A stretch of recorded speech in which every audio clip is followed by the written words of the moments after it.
to Denver was really an opportunity to expand on the university's Impact 2025 global goals and really be the leader around innovation. The opportunity to work with the United Nations Foundation to bring 15 entrepreneurs to Colorado to work with our collective ecosystem as well as 5 universities. It really was telling the story of what we're trying to do with Project Excite, most importantly, what we're trying to do with the University of Denver. It started because I was at the UN last summer for the Solution Summit, saw these wonderful global entrepreneurs and said, we got to bring all these folks to Colorado. And really, I think the vision was trying to connect the Colorado innovation economy to global social entrepreneurship. The ecosystem you have here at University of Denver with all collaboration of the different parts of the university and all the students come together and the professors and the deans, I mean, it's unbelievable. And then you brought the city in and you have the governor and you got the whole state involved, and it's like the spirit of it is what's really different.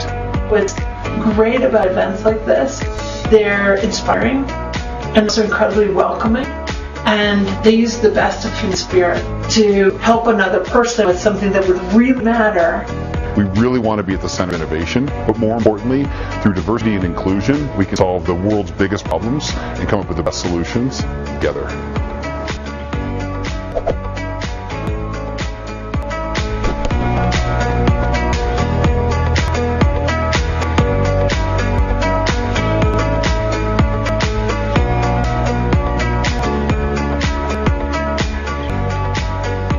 We really want to thank the University of Denver team. Nina and JB are here, and the United Nations Foundation, Susan Meyer, and the teams, the Governor Hickenlooper, and everybody who did that. And we hope that it serves not only you guys are doing it again in October, but also an inspiration for anybody here, anybody on live stream.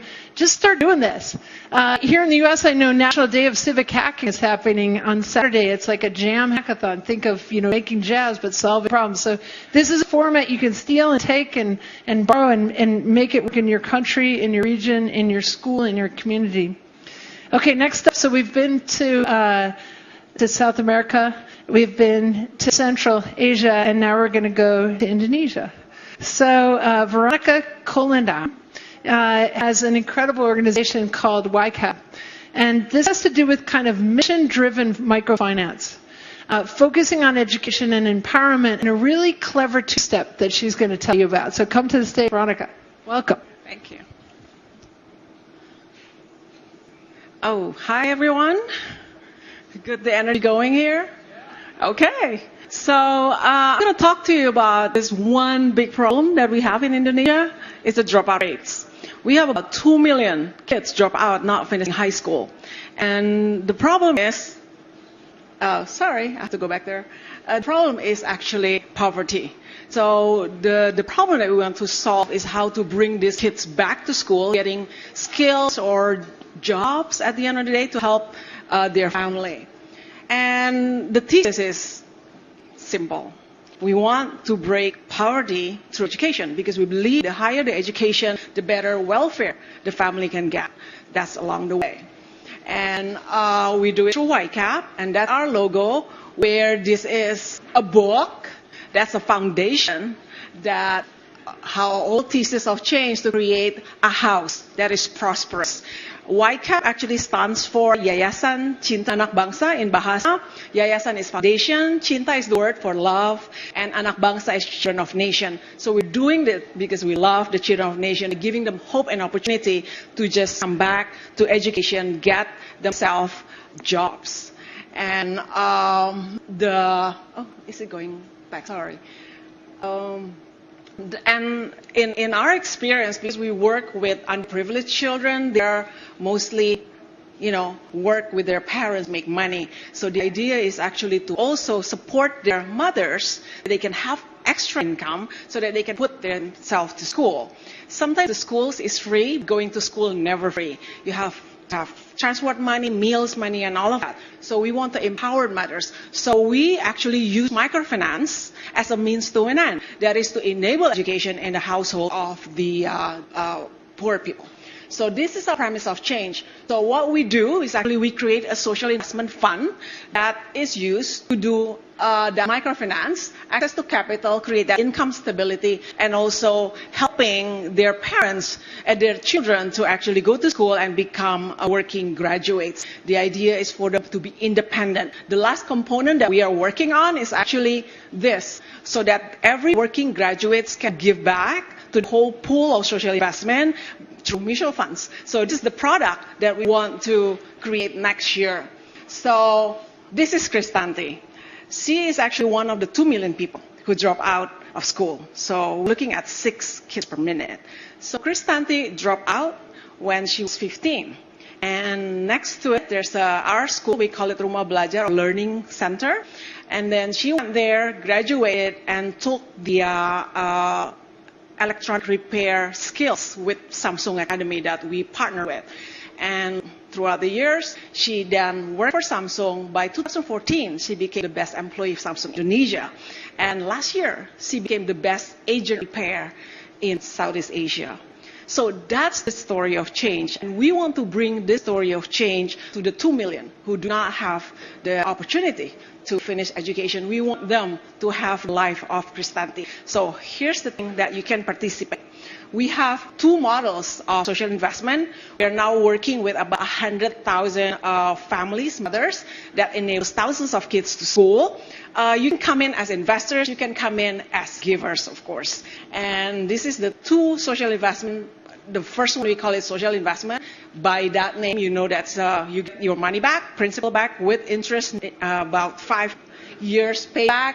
And the second one is the philanthropic investment, and by name you know that you don't get your money back. But this is what the CSR model has been working with us, like the Central Bank of Indonesia, HSBC, Chevron being our first investors for philanthropy, and then we create a sustainable program that target both the mothers in the economic empowerment arm and also the education for the children. So I guess that's how we want to come up with a solution that is sustainable, bringing kids to school by empowering their home economy, and everyone cannot escape not participating in creating that change as investors or givers.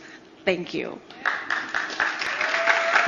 Incredible. Okay, Veronica, that was terrific. I love the idea of like a mixed model, right? So we can't do all of it through philanthropy, which we wish we could, but if we can use a clever way through social impact investing together with it. So wonderful. Okay, JB and Jenna, I think, are coming up. Yeah, great. Okay, come on up. Okay. So what are some of the wild ideas that you guys would accelerate with here?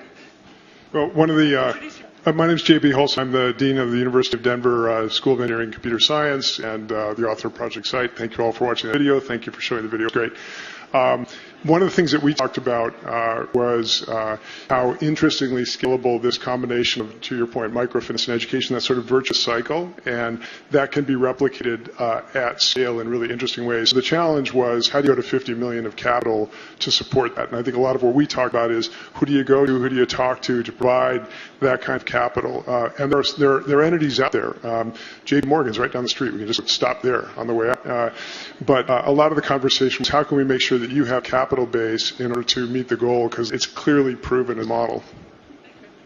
Hi, I'm Jenna Nicholas with Stanford Angels and Entrepreneurs and Impact Experience. And we have a number of members at the Stanford Angels and Entrepreneurs who are actively involved in the impact investing space. And particularly what we talked about was impact first investors and sort of the need to be able to have people that can provide that type of capital. And also ways of engaging the diaspora here who are interested in supporting and engaging in that way.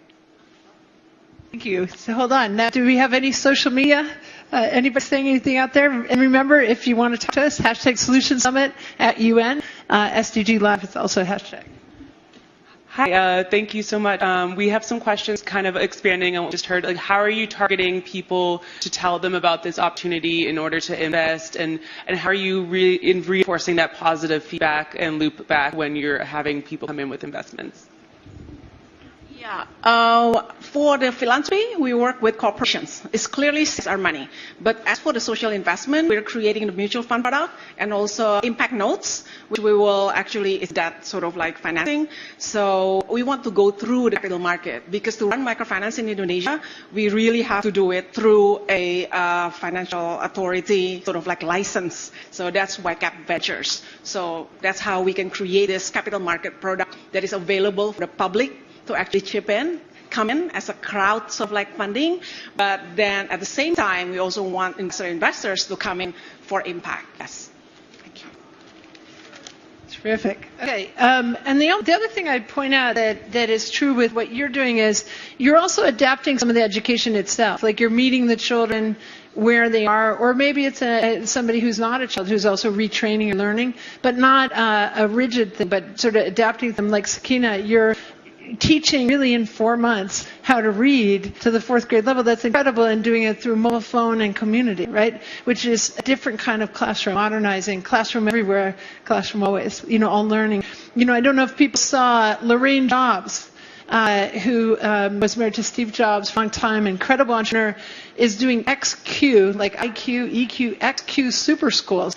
They just had a television show here in the United States a week ago, Friday, where they took CBS, ABC, NBC, and Fox for 1 hour and showed amazing movement about upgrading how all children in the world are going to high school.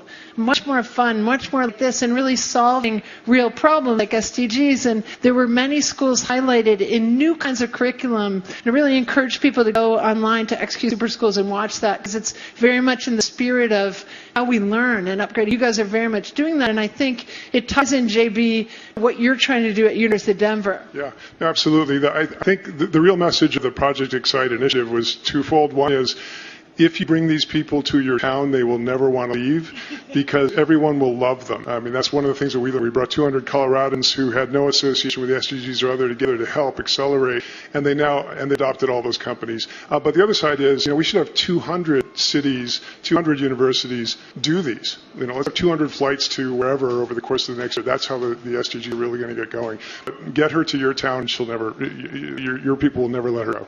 It's an awesome story. She rewrote her presentation on the fly while we were talking with her this morning on her phone. I bet you can't do that. That's an entrepreneur. Okay, thank you guys. Thank you very much. Amazing.